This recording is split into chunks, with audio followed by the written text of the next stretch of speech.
Welcome to the channel. And if you're getting any value from this information, please hit like and subscribe. It's our best way to support us and what we're trying to do here in providing resources for people with MS. So when I was diagnosed with MS, I knew nothing about the illness. I knew nothing about MS. I have heard of multiple sclerosis, and I've heard of it, but I knew nothing of it. But all of a sudden, living a life of virtually perfect health, all of a sudden I had an incurable disease, and I didn't know what to do with that. So here are 10 things I wish that I was told in the beginning. If I could go back in time and tell myself these 10 things. Number one, MS is not a death sentence. You can still have a great life even though you have MS. Life has changed and life can change, but there are many things you can do. You're not stuck. You're not consigned to a fate. You're not. There's much you can do, and there's still a great life that you can live, even though you've been diagnosed with MS. Number two, your neurologist doesn't know absolutely everything about MS. In fact, what I think neurologists and classic doctors know about MS is very little when you consider they don't know how you got it. So how do they know how they can cure it? So as much as they're good people, and I believe they are, the only thing they can really offer you is medication. They don't necessarily know everything about it. And a lot of the things that help MS do not necessarily fall into a neurologist's acceptable criteria. So they're good people, they're not the enemy, but they just don't know everything about MS. Medication, number three, medication is not the only answer to help people with MS. It's not bad to do. I'm not against it, and this is not medical advice, but I chose to not do medication, and I am MS free today. Medication is not the only answer. There are many other answers to treating MS, dealing with MS, that are very, very helpful. I found within the first year of my diagnosis, I went into diet and lifestyle, and I got very aggressive with it, and I recovered about 75, 80% from my worst day without medication. That's my story, though. So medication is not the only answer. So, in fact, I don't recommend that if you do take medication, which I'm not against, if you do take medication, don't do just medication. And that's it. And that's all you do. You just go on meds and try to live life. That probably will be the worst choice you could make. There are many people that still get sick while on medication, and your situation can get worse even though you're on medication. So be proactive with your illness. Here's number four. You need to understand everything about your illness. You need to be an expert on your illness. You need to know absolutely everything you can about it. So do your research. We live in a day and age where we can find answers. We can do research. We can search the internet. We can talk to people. Go look for people that have overcome MS. See what they did. See how they're doing.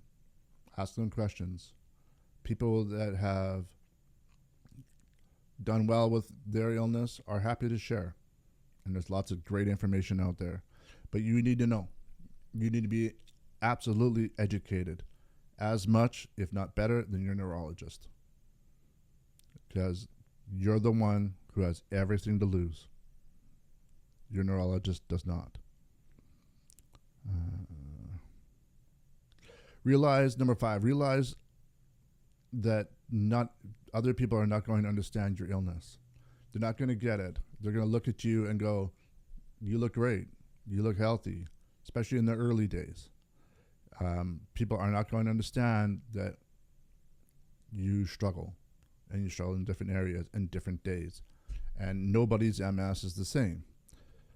So everybody gets affected differently, but realize nobody else is going to get it. Be patient with them when they maybe sometimes don't get understand, like your husband or your wife. They don't understand why you're having a hard time because you don't look unhealthy. You know, if we had a head cold or had the flu, the outward evidence of that is very obvious. You're in the bathroom, you're sick, and it's very obvious. When you have MS, it's not like that. And it can be 24/7. So be patient with the people in your life that they're not going to understand, and it probably will be difficult to explain. Be patient with them. Try to explain if you can, but just realize they're not going to get it. Number 6. In my opinion, MS is, in my opinion, and this is my research and my experience, MS is not the disease that's making you sick. MS is a combination of many, many illnesses over a period of time that have come together to create a condition we're calling MS. MS is a combination of many things: poor diet, to stress, to trauma, to poor exposure to sunlight, and a multitude of other things that come together to create this health condition called MS. So one of the reasons I think that MS is having a hard time getting cured is because they don't really understand even why we're sick in the first place.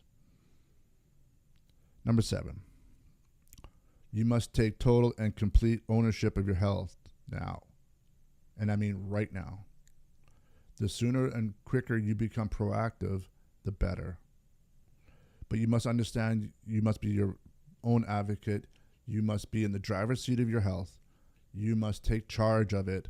Do not put all the power and the reins into a doctor, a neurologist, or anybody else.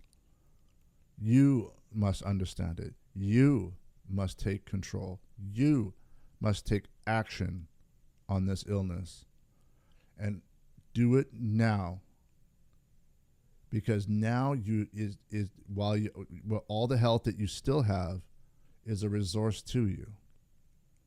So take action and get on top of it. Own your health. Number 8, which is kind of a repeat of what I already said, but be patient with me, I'm new. Since you don't know what got you sick, you also don't know what's going to get you healthy. You must be open to new ideas now. Since there's no cure for MS, when I got diagnosed with MS and I realized that there was no cure, I realized that I needed to, I went, well, then everything's a possibility. So I dove into absolutely everything. I went into various ideas. I went into trauma therapy. I looked into vitamins, and I researched. And anything I thought would potentially work, I started. And I found some things helped and some things didn't.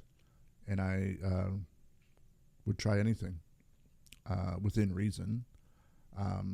I didn't, and I didn't spend thousands of dollars on things either. So that's not what I'm saying. But you find stuff, taking vitamin D is a helpful thing. Try that. Why not? You think that, whatever. If you think it might help, try it. You're better off doing something than just not doing anything. So be open to new ideas here, and try stuff. Number 9. Number 9, you don't have to accept this as your fate. Nobody can take your spite away from you. No matter what, you can be spiteful against MS. It will not beat me. It would not be. I refuse to let it win. And I'm MS free today. Now, I understand it's a bold statement, and I can qualify that another day.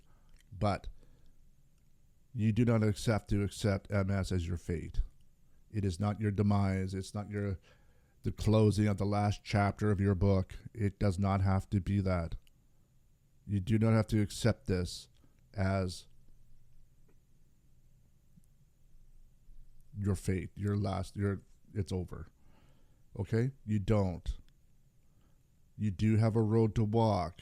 That's very real. And there are challenges that will come. There is support, but you do not have to accept it as your fate. No one has the right to take your spite from you. No one. So don't take it away from yourself. Number 10. Be proactive early in your illness. Do not wait to do the research. Do not wait to ask questions. Do not wait to talk to other people. Do not wait to get on the internet. Don't just take medication and trust the medical system. Do not, and I repeat, do not do that. You must be proactive, and the sooner you're proactive, the better. Whatever you may find that helps you to recover, it's going to be better that it starts sooner than later. If you wait 20, 30 years or whatever, the disease is going to be active and unresisted for that time. So the more proactive you can get, the sooner, the better. And like I said, there's lots you can do. So there's a couple 10 things that I found that I wish I told, and these are all things I've done, and these are all things I do to this day that helped me recover from MS. Now there's more to my story, of course, and we'll probably get that to in other videos. But as you maybe you're just recently diagnosed, you need to look into. And these are 10 things that I wish I was told in the beginning. Thank you for watching. See you in the next video.